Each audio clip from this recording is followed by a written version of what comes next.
आज मेरी बातें जो सुन रहे हैं स्टार्टअप्स को लेके, उसमें से तीन तरह के लोग होंगे। आप लोगों में से तीन तरह के लोग होंगे। एक पहला वो होंगे जिनको ये कहानियां, ये बातें सुन के अच्छा लगेगा, मजा आएगा। दूसरे ऐसे लोग होंगे जिनको इंस्पिरेशन मिलेगी, जिनको एक मोटिवेशन मिलेगा कि कुछ ऐसा ही क्रिएट किया जाए। और तीसरे इस तरह के लोग भी होंगे जो ऐसे स्टार्टअप्स में अपॉर्चुनिटी ढूंढेंगे इन्वेस्टमेंट का।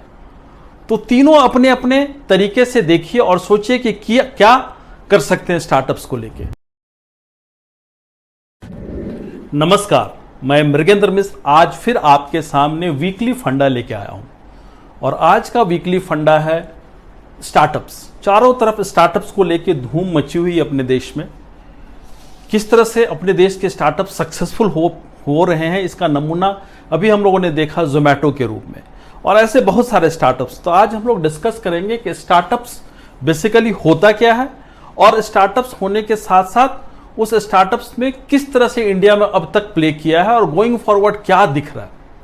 आज मेरी बातें जो सुन रहे हैं स्टार्टअप्स को लेके, उसमें से तीन तरह के लोग होंगे। आप लोगों में से तीन तरह के लोग होंगे। एक पहला वो होंगे जिनको ये कहानियां, ये बातें सुन के अच्छा लगेगा, मजा आएगा। दूसरे ऐसे लोग होंगे जिनको इंस्पिरेशन मिलेगी, जिनको एक मोटिवेशन मिलेगा कि कुछ ऐसा ही क्रिएट किया जाए। और तीसरे इस तरह के लोग भी होंगे जो ऐसे स्टार्टअप्स में अपॉर्चुनिटी ढूंढेंगे इन्वेस्टमेंट का। तो तीनों अपने अपने तरीके से देखिए और सोचिए कि क्या कर सकते हैं स्टार्टअप्स को लेके। जब हम स्टार्टअप्स की बात करते हैं तो स्टार्टअप्स एक नया बिजनेस आइडिया होता है जिसको एक्सिक्यूट की जाती है बहुत ही बेहतर तरीके से, मगर जो आइडिया होता है वो अपने आप में यूनिक होता है। यूनिक का मतलब क्या हुआ कि जो current way of doing business है उससे वो थोड़ा अलग हटके होता है। और अलग इस तरह से होता है कि करंट सिचुएशंस को किस तरह से, करंट प्रॉब्लम्स जो हमारे हैं या करंट जो वर्किंग तरीके हैं उसको किस तरह से वो सॉल्व कर सकता है, उस पर फोकस्ड होता है। छोटे छोटे आइडियाज को लेके एक बहुत बड़ा बिजनेस किस तरह से बन सकता है, ये हम लोगों ने देखा है पिछले कुछ वर्षों में। कुछ मैंने लिखा है यहाँ पे, कुछ नाम, कुछ नंबर्स लिखे हैं। बेसिकली ये जो सुपर सक्सेसफुल स्टार्टअप्स अपने देश में हुए हैं उनके नंबर्स या नाम हैं। मगर ऐसे बहुत सारे स्टार्टअप्स हैं और तकरीबन हर महीने हजारों नए स्टार्टअप्स इस तरह से स्टार्ट होते हैं, मगर सारे के सारे स्टार्टअप्स अपने मुकाम तक नहीं पहुंच पाते हैं। उसकी वजह सिर्फ और सिर्फ एक होता है कि उनके एक्सक्यूशन का तरीका शायद उतना फुल प्रूफ नहीं होता है। आइडियाज तो एक से एक लोगों के पास मिलते हैं, होते हैं, मगर आइडियाज को कन्वर्ट किया जाए सक्सेस में, ये हर किसी के बस की बात नहीं होती है। तो हम लोग स्टार्ट करते हैं। अगर देखें तो आज के डेट में जो मैंने लिखा यूनिकॉर्न, यूनिकॉर्न का मतलब हुआ कि जो सिग्निफिकेंटली बड़े हो चुके हैं, यानी यूनिकॉर्न के श्रेणी में, क्लब में वो स्टार्टअप्स आते हैं जिनकी वैल्यूएशन 7,500 करोड़ यानी $1 बिलियन से ऊपर हो चुकी है। और ऐसे कई सारे नंबर्स हम देख सकते हैं। सबसे पहला स्टार्टअप्स जो यूनिकॉर्न की श्रेणी में आया था वो था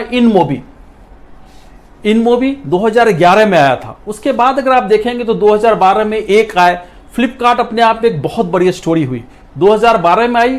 और 18-19 में जब वो बिकी थी, जब फ्लिपकार्ट के प्रमोटर्स ने अपनी कंपनी बेची थी वॉलमार्ट को, तो उसकी वैल्यूएशन 1 लाख करोड़ हुई थी। आप अंदाजा कर सकते हैं कि स्टार्टअप की वैल्यूएशन 1 लाख करोड़ तो अपने आप में बहुत बड़ी बात है।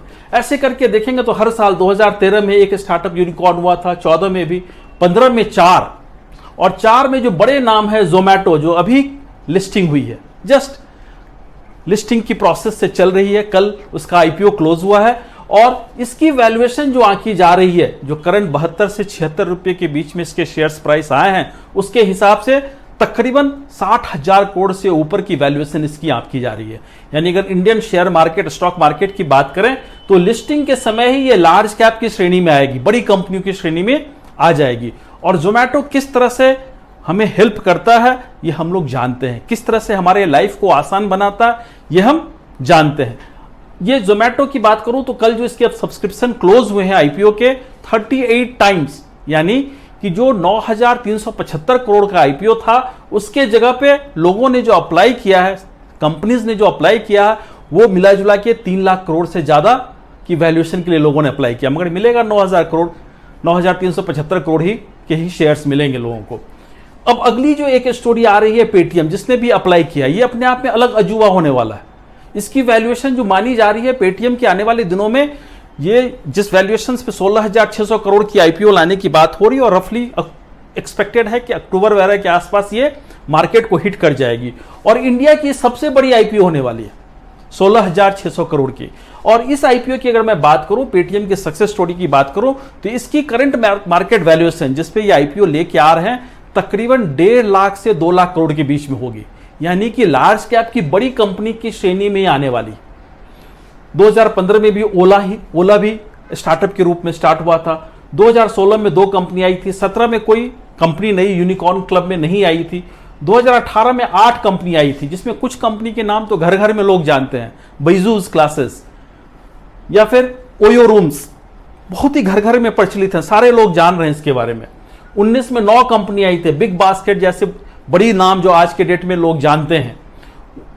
2020 में 10 कंपनी, पिछले साल जब कोरोना का काल था इतनी बुरे समय में गुजरा, उसके अलावा भी 10 कंपनी यूनिकॉर्न क्लब में शामिल हुई थी, जिसमें अनअकैडमी जो कि एजुकेशन पोर्टल के रूप में है और बहुत सारी कंपनी है।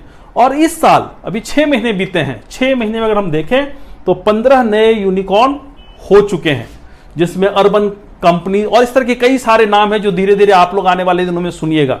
मैं इसमें से कुछ कंपनियों को लेकर आने वाले दिनों में आपके साथ स्टोरी भी शेयर करूंगा कि कैसे एक छोटी सी कंपनी, 1-2 लोगों से स्टार्ट की हुई कंपनी इतनी बड़ी कंपनी के शक्ल में बदल सकती है। सिर्फ क्या था, उनके पास 2 चीजें थी, एक आइडिया जो कि आदमी के जीवन से रिलेटेड सिचुएशंस को आसानी से सॉल्व कर सके, एक बेहतर सॉल्यूशन दे सके, और दूसरा उसको एक्सक्यूशन करने का एक अपना तरीका, एक अच्छा तरीका, जिसके कारण से सारे के सारे ये सक्सेसफुल हुए। मगर इनमें जो नाम है और जो नाम नहीं है बाहर में, ऐसे हजारों नाम है जो आने वाले दिनों में इस लिस्ट में दिखेंगे। इंडिया धीरे धीरे करते करते आज देखेंगे तो एक यूनिकॉर्न, एक स्टार्टअप हब बनते जा रहा है, क्योंकि गवर्नमेंट की भी सपोर्ट है और एफडीआई जो फॉरेन डायरेक्ट इन्वेस्टमेंट्स हैं लगातार हमारे कंट्रीज के स्टार्टअप्स को प्रोत्साहित कर रहे हैं, लगातार पैसे उनकी कंपनीज में लगा रहे हैं। इंडियन जो बड़े इंडियन प्लेयर्स हैं, वो लोग भी स्टार्टअप्स को बहुत ही ज्यादा पुश कर रहे हैं, बहुत ज्यादा सहयोग कर रहे हैं। तो एक तरीका है, इससे इतनी सारी बेनिफिट मिलने वाली है अपने देश को स्टार्टअप के माध्यम से कि आप सोच नहीं सकते। स्टार्टअप्स अपने आप में बहुत कुछ क्रिएट कर रही है। स्टार्टअप्स अपनी इकोनॉमी के लिए इतना बड़ा एक वरदान है कि स्टार्टअप के कारण कितने एम्प्लॉयमेंट जनरेशन हो रहे हैं, कितने लोगों को नौकरियां मिल रही है। एक एक कंपनी जिसके बारे में बात कर रहा हूँ, जोमैटो हो, पेटीएम हो, ओला हो, फ्लिपकार्ट हो, अर्बन कंपनीज हो, ये सारी की सारी पूरी की पूरी सिनेरियो बदल रही है एम्प्लॉयमेंट की। इतना ही नहीं, कितने सिंपल सॉल्यूशंस दे रहे हैं। एजुकेशन के क्षेत्र में देखें तो बैजूस, अनअकैडमी अपने आप में एक जबरदस्त काम कर रही है। तो इतनी सारी जो सॉल्व कर रही है, प्रॉब्लम सॉल्विंग एटीट्यूड के साथ हमारे लाइफ को कितना आसान बनाने का काम कर रही है, मगर साथ ही साथ देश की इकोनॉमी, एम्प्लॉयमेंट जनरेशन में बहुत बड़ा वरदान ये स्टार्टअप दे रही है।